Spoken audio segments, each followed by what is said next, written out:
Hi, y'all. It is Wednesday, March 5th, 2025, and I have decided to start a new series called What I Remember.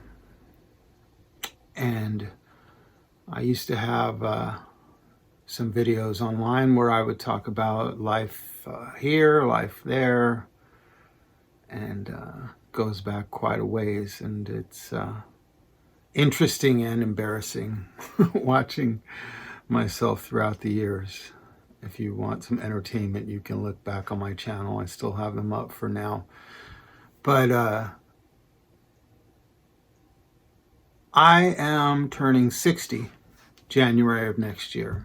So I'm 59 years old. I am officially in my 60th year of being here on this plane of existence. And the average life expectancy of men in the US is 75 years, approximately. That means I have, on the average, 15 years left in my body here. And I'd like to kind of chronicle what I can remember at this point, how things were, how I went through life, what I saw, what I experienced, that kind of thing, and leave this for my children and anybody who might have interest. So I'm going to do the best I can. The reason I call it What I Remember is that I don't remember a lot because various reasons. For sure, I have difficulty remembering the ages from about 12 years old to somewhat recently, because I was using marijuana. I was smoking weed, smoking pot, smoking the tweeds very often, every few hours for major parts of my life. And that has a tendency to erase memories and just make it difficult to recall. So therefore, I will not be able to remember many things. And now that I'm getting older, my memory is going to be getting worse for somewhat natural reasons. And they are slipping away. I notice this as I jump on Facebook and am responding to messages from former classmates from high school and different people, and I'm struggling to remember who they were and what kind of interactions we had. So that being said, I'm going to start recounting the things that I do remember, and I'm just going to chronicle what I can remember, and we can just take it from there. So I'm going to try to keep this video short. It's just an introduction and a few of the things that I remember from my early life. My early memories are kind of random. I feel like, and I've always told myself, the first thing I remember was standing in my carport at one of my old houses that I lived in. And I'm staring at the truck that is in the driveway. And it had carpets that were going to be installed in our house. And it's a really random memory, but it seems like the first thing I remember, because I think that puts me at about 4 years old or so. And it's strange that it's my first clear memory, but I remember feeling like an overwhelming sense of importance to that moment. And there's not any clear reason why that was, but I could guess that it's because of my life changing as far as having a new place to live and uh, all the kind of things that come along with that. So that is the first clear memory I have, and it's very strange to think about just a truck with carpet rolls in the back in my driveway on this in this neighborhood that I lived in as a young boy. But that's truly my one of my first memories that I can recall. So that is the first physical memory. Now I'll kind of go back and talk about things that I don't remember, but I've been told. And so my parents, they met in Texas in the 60s when my dad was in the Army, and my mom was living in Texas after the end of her first marriage, and she was visiting. She was at a bar, and my dad was there, and they met and hit it off and had a big romance. My dad has a big story about that. Had a big story about that. Rest in peace, Pops. That he told his friends, he pointed out my mom and said, "I'm going to marry that woman." And he did. And I don't know if that story is entirely true, but I like to think it is. And I have some pictures of them in their early romantic days, and it's beautiful. They're both very stylish dressers and aesthetically beautiful people with really nice haircuts from the time. And my dad used to drive really cool cars, like old Chevys and stuff like that. And yeah, it's pretty cool looking back on those pictures. So they got together in the early 60s, and they moved out to Los Angeles, and that's where my dad's family lived, still lives, and they started hunkering down and having a family life. So to have a family life, that means having a child. And so they got to work having me. I believe they were living at a different house that I remember growing up in before the one I remember. But I do remember being told many times by my mom that it was a struggle to become pregnant, and they really had to work hard at it. And it's very, it makes me feel special to think about that. And they actually tried really hard to have me, in these days when most pregnancies are accidental, from what I can tell. Maybe not all, maybe I'm speaking out of turn, but it made me feel good to know that they were trying hard to have me before they were actually able to conceive. And so I was born, and I was an only child for a couple years. And I believe I was 3 years old before they decided to adopt, because they were having trouble conceiving another child.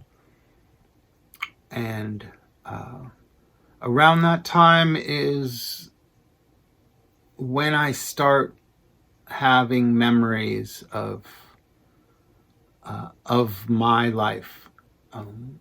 So, like I said before, there was that supernatural moment, which was very strange, where I was just looking at these carpets in my driveway. But after that, I remember the process of adopting my sister and going to visit her and her foster family in a neighboring town, and just kind of getting to know her, watching my parents interact with her, and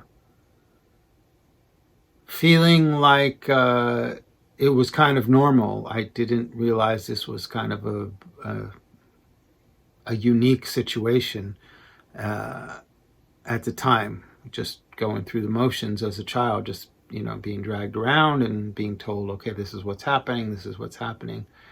But it did feel really nice to know I was going to have a sibling, and I think at that point I was about 3 or 4, something like that. My memory is not great about that time. I'm sure my sister could set me straight on that.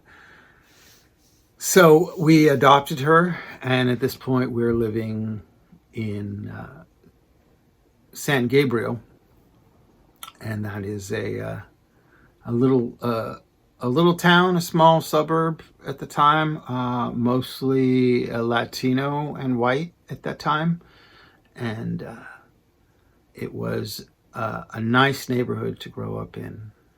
I made a lot of neighborhood friends. It was a time in history when kids would go from house to house and just gather their friends to come play outside, and it seems like that's kind of gone by the wayside, and I could expound on that, but why should I? Everybody's heard that story, back in my day. But I will say it was wonderful to grow up in that time where there were just several moms in the neighborhood who would openly accept bunches of children into the house as they went from one house to the next,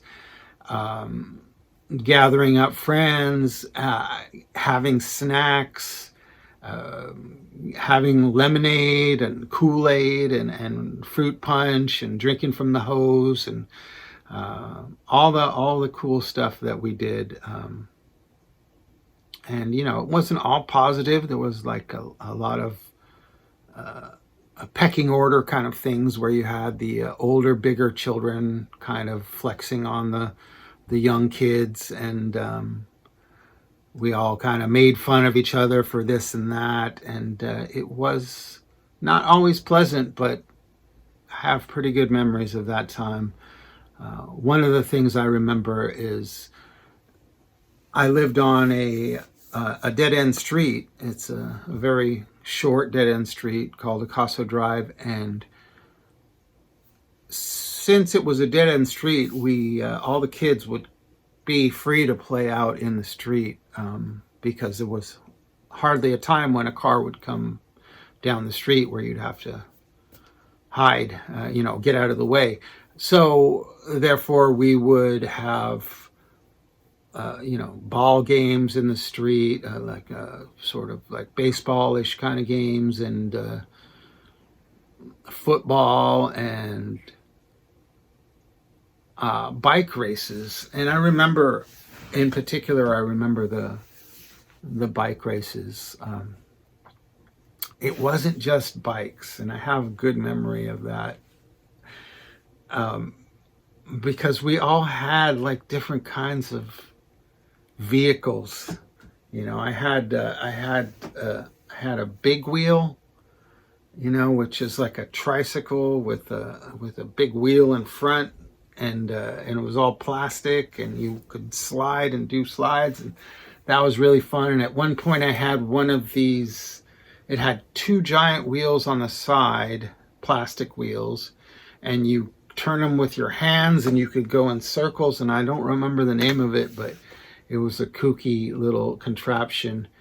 And then the bigger kids would have like real bicycles and everything in between, like little cars with pedals, and I had one of those little cars with pedals, and we would line up at one end of the street, and we would race, and we would try to be the winner of the race. And it was silly because there were some of us on these contraptions that could barely move, and then there was these bigger kids on the big bicycles who always won. And it was fun, but it was a good memory. And I have fond memories of that time, hanging out with the kids. And also I remember also on that street having my first fight with a child. I've only had a few fights in my life, which I'm happy about, although it means that I'm not really a good fighter. Don't tell anybody. But I remember there was a bigger kid, and he was always like kind of mean to me. And so he was being mean to me one day, and he was taller than me, and I remember always like looking up at him scared and freaked out. And one time I just got up the courage, and I just hauled off, and I punched him as he was talking crap to me. And I figured I'd punch him in the stomach. But what I ended up doing is punching him in the belt buckle. And that hurt so much. And I like started crying, and it was just a major fail for like trying to be in a fight. I don't even think he hit me after that point. He probably just laughed as I walked away crying, or ran away crying. But it was it was a moment I'll remember. It was humiliating, and I definitely let my emotions get the best of me and handled it completely wrong. And that's not the first time that's been the case in my life, and it won't be the last. Hopefully it doesn't happen as often as it used to. But yeah, so I remember that. I remember neighborhood girls that I had crushes on. There were a couple here and there. There was one, Maria, who was like across the way, and there was another one, and I don't remember her name, and she was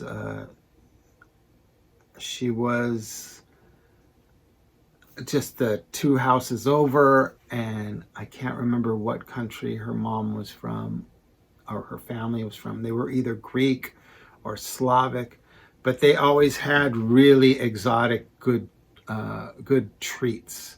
I remember that, and I used to love to go over there and hang out and eat treats and just kind of stare longingly at this girl. She was older than me, and she was a little developed, and I was enamored, and that was something I remember. I think the first time I ever danced with a girl was with her at their house in the living room, listening to some music, and it was super awkward, and the adults were just kind of watching and laughing. And yeah, there was another girl who shall remain nameless, who I had my show and tell moment with. I was probably like, I don't know, 6 years old, I hope, not too old. And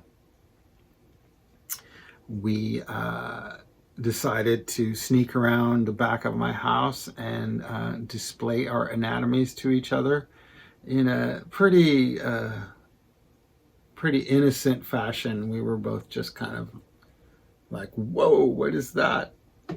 Is that what that's supposed to look like? And somehow that got out to my family. I don't know how, and I've never I've never lived that down. And yeah, it was a moment I'll always remember. But like I said, it was pretty innocent, but felt crazy naughty at the time. And I guess it was, being like a 6-year-old. But these are things that happen, you know? And yeah, so that was life on Acosta Drive. There's lots of things.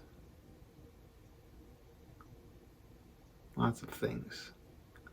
And I'll talk more about all that stuff as time goes on, but I'm going to try to keep this video short because I could talk for hours, and I actually have to go to work today, so I can't.